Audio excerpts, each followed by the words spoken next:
Let's see how to view margins in Microsoft Word. So first off, we want to open Microsoft Word. And as you can see right here, we have our document ready. Now, margins indicate up until where your text or the contents of your page can be placed. And you can see that up here on the ruler, just above the text. So that indicates that the contents of your page document will not exceed this margin. However, if you want to visually see the margins for the text and for the page, what you can do is go onto the File tab. Now from here, click on Options. Now click on Advanced and scroll down until you see the Show Document Content.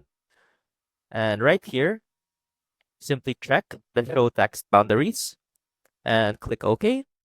And that will show you the text boundaries for your page in Microsoft Word. I hope this helped, and I will see you soon.